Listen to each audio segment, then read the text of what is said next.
अंबरनाथमध्ये पालिकेच्या भोंगळ कारभारामुळे कचरा कोंडी झालेली आहे। शहरातील कचरा उचलण्याची निविदा 5 महिन्यांपासून रखडलेली आहे। मागील वर्षभरात पाचव्यांदा राबवली निविदा प्रक्रिया। ठेकेदाराला वेळेत बिल न दिल्यानं घंटागाडी कामगारांमध्येही नाराजी असल्याचं चित्र पाहायला मिळत आहे।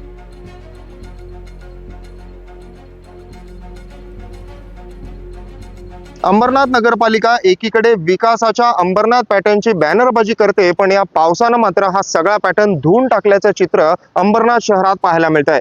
मी सध्या आहे अंबरनाथच्या मोतीराम पार्क परिसरामध्ये आणि या ठिकाणी आपण पाहताय हा बी केबिन रोड कडून येणारा मुख्य रस्ता आहे आणि या रस्त्यामध्ये खरं तर रस्ता कुठे आहे आणि रस्त्यात तलाव कुठे आहे असं म्हणण्याची वेळ या ठिकाणी आली आहे। संपूर्ण रस्त्यावर मोठ्या प्रमाणात पावसाचं पाणी साचलेलं आहे। पावसाचं पाणी जाण्यासाठी सुद्धा कुठेही जागा शिल्लक नाहीये आणि आपण पाहतोय हा रस्ता जो आहे त्याचा कॉन्क्रिटीकरणाचा प्रस्ताव शासनाकडे गेल्याचं पालिकेकडनं सांगण्यात येत आहे। मात्र तोपर्यंत किमान या रस्त्याची तात्पुरत्या स्वरूपात तरी डागडुजी करावी इतकं सुद्धा शहाणपण अंबरनाथ नगरपालिकेला सुचलेलं नाहीये आणि त्यामुळेच या ठिकाणी आपण जर पाहिलं तर नागरिकांना, इथल्या वाहन चालकांना मोठ्या प्रमाणात त्रास सहन करावा लागतोय।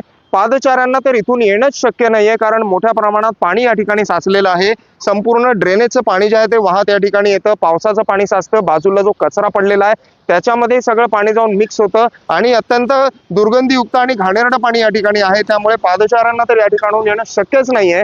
तर दुचाकी चालकांना सुद्धा इथून जाताना मोठी कसरत करावी लागते। अनेक दुचाकी चालक जे आहेत ते या ठिकाणी पडल्याच्या देखील घटना घडलेल्या आहे। मात्र तरी सुद्धा अंबरनाथ नगरपालिकेला मात्र याचं कोणतंही सोयर सुतक नाहीये। त्यामुळे आता तरी अंबरनाथ नगरपालिका या सगळ्या परिस्थितीकडे लक्ष देते का आणि खरोखरच विकासाचा पॅटर्न अंबरनाथ शहरात राबवते का हेच पाहणं महत्त्वाचं आहे। निनाद करमरकर, NDTV मराठी, अंबरनाथ।